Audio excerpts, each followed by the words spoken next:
Dios les bendiga y bienvenidos a Enamorándonos de la Palabra. Este es el día 314 de nuestra serie Leyendo la Biblia, Nueva Traducción Viviente en un año. Hoy estaremos leyendo los capítulos 4 y 5 del libro de los Hechos. La palabra de Dios se lee en el nombre del Padre, del Hijo y del Espíritu Santo. Amén. Hechos capítulo 4. Pedro y Juan ante el concilio.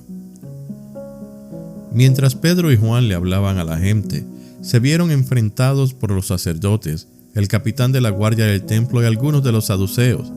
Estos líderes estaban sumamente molestos porque Pedro y Juan enseñaban a la gente que hay resurrección de los muertos por medio de Jesús.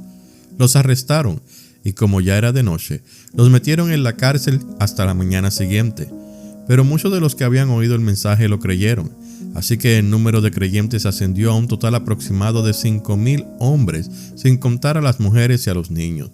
Al día siguiente, el concilio, integrado por todos los gobernantes, ancianos y maestros de la ley religiosa, se reunió en Jerusalén.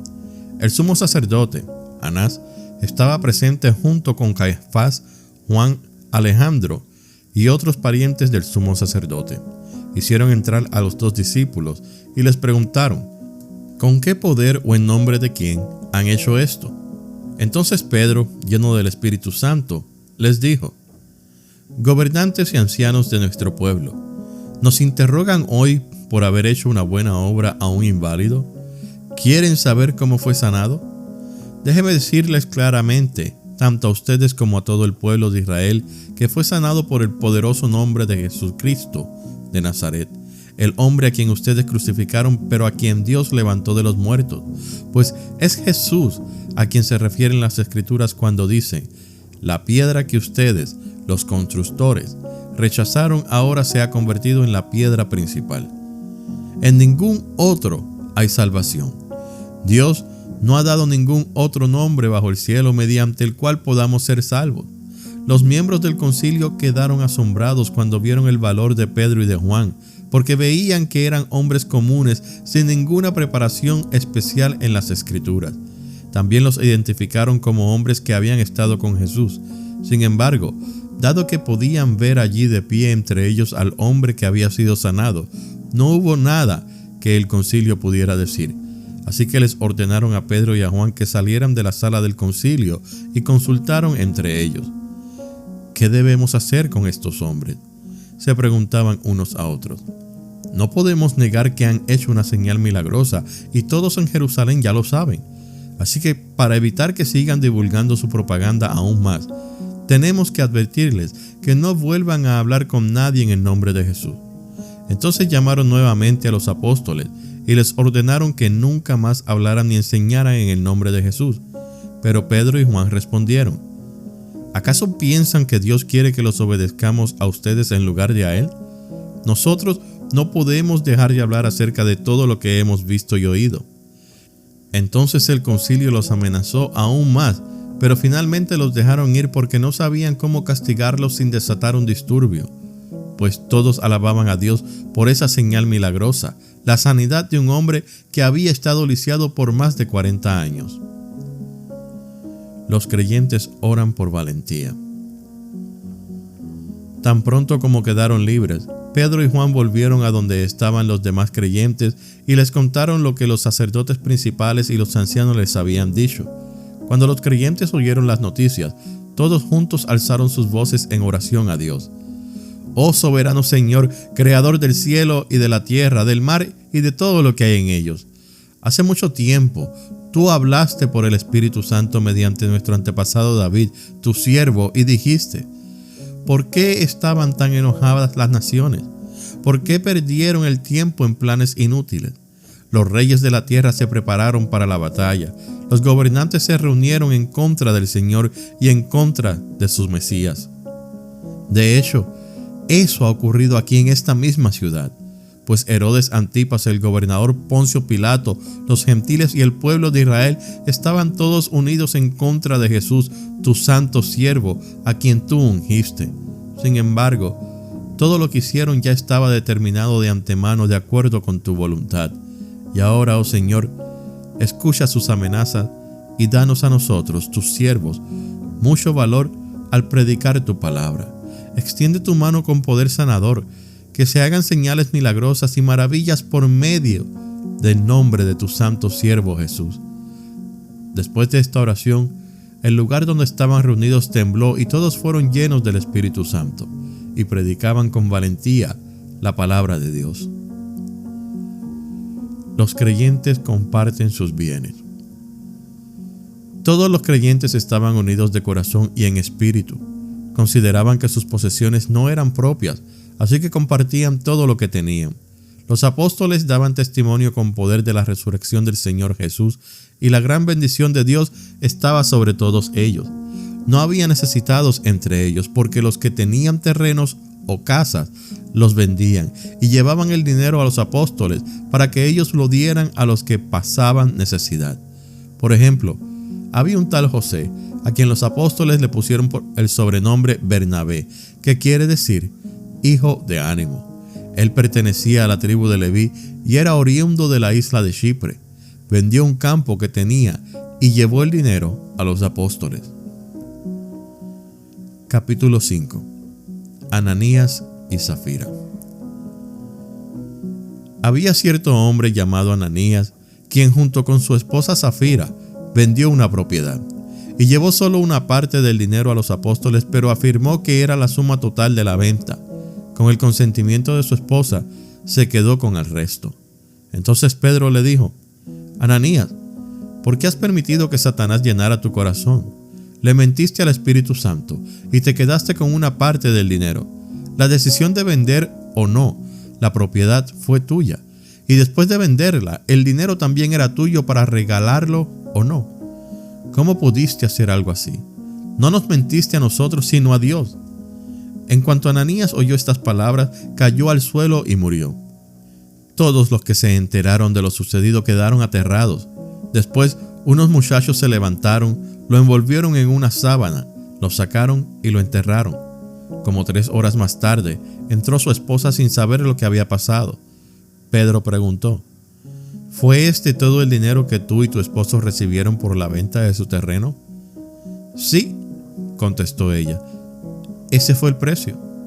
Y Pedro le dijo: ¿Cómo pudieron ustedes dos siquiera pensar en conspirar para poner a prueba al Espíritu del Señor de esta manera? Los jóvenes que enterraron a tu esposo están justo afuera de la puerta. Ellos también te sacarán cargando a ti.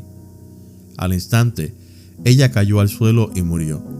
Cuando los jóvenes entraron y vieron que estaba muerta, la sacaron y la enterraron al lado de su esposo. Gran temor se apoderó de toda la iglesia y de todos los que oyeron lo que había sucedido. Los apóstoles sanan a muchos. Los apóstoles hacían muchas señales milagrosas y maravillas entre la gente, y todos los creyentes se reunían con frecuencia en el templo, en el área conocida como el Pórtico de Salomón, pero nadie más se atrevía a unirse a ellos, aunque toda la gente los tenía en alta estima. Sin embargo, cada vez más personas, multitudes de hombres y mujeres, creían y se acercaban al Señor. Como resultado del trabajo de los apóstoles, la gente sacaba a los enfermos a las calles en camas y camillas para que la sombra de Pedro cayera sobre algunos de ellos cuando él pasaba. Multitudes llegaban desde las aldeas que rodeaban a Jerusalén y llevaban a sus enfermos y a los que estaban poseídos por espíritus malignos, y todos eran sanados. Los apóstoles enfrentan oposición. El sumo sacerdote y sus funcionarios, que eran saduceos, se llenaron de envidia. Arrestaron a los apóstoles y los metieron en la cárcel pública. Pero un ángel del Señor llegó de noche, abrió las puertas de la cárcel y los sacó. Luego les dijo: vayan al templo y denle a la gente este mensaje de vida. Así que al amanecer, los apóstoles entraron en el templo como se les había dicho y comenzaron a enseñar de inmediato.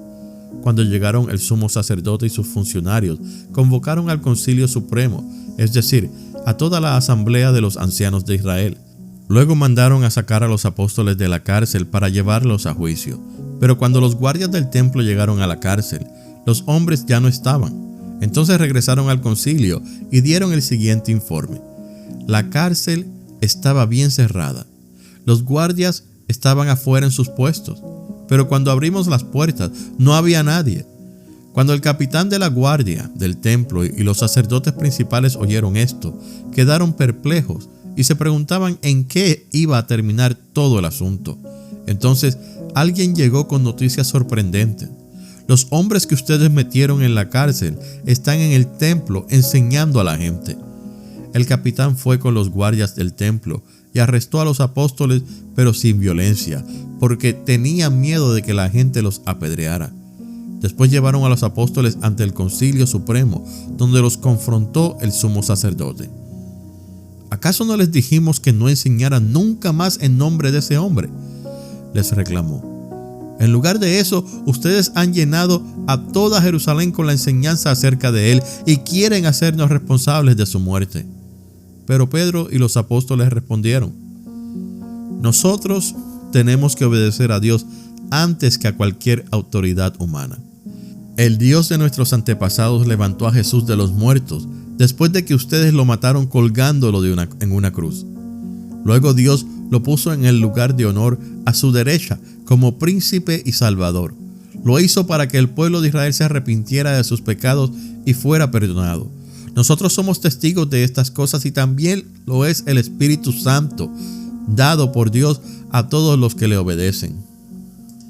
Al oír esto, el Concilio Supremo se enfureció y decidió matarlos, pero uno de los miembros, un fariseo llamado Gamaliel, experto en la ley religiosa y respetado por toda la gente, se puso de pie y ordenó que sacaran de la sala del concilio a los apóstoles por un momento. Entonces les dijo a sus colegas: hombres de Israel, tengan cuidado con lo que piensan hacerle a estos hombres. Hace algún tiempo hubo un tal Teudas, quien fingía ser alguien importante. Unas 400 personas se le unieron, pero a él lo tomaron y todos sus seguidores se fueron cada cual por su camino. Todo el movimiento se redujo a nada. Después de él, en el tiempo en que se llevó a cabo el censo, apareció un tal Judas de Galilea. Logró que gente lo siguiera, pero a él también lo mataron y todos sus seguidores se dispersaron. Así que mi consejo es que dejen a esos hombres en paz. Pónganlos en libertad. Si ellos están planeando y actuando por sí solos, pronto su movimiento caerá. Pero si es de Dios, ustedes no podrán detenerlos. Tal vez hasta se encuentren peleando contra Dios. Los otros miembros aceptaron su consejo. Llamaron a los apóstoles y mandaron que los azotaran. Luego les ordenaron que nunca más hablaran en el nombre de Jesús y los pusieron en libertad. Los apóstoles salieron del Concilio Supremo con alegría, porque Dios los había considerado dignos de sufrir deshonra por el nombre de Jesús. Y cada día, en el templo y casa por casa, seguían enseñando y predicando este mensaje: Jesús es el Mesías.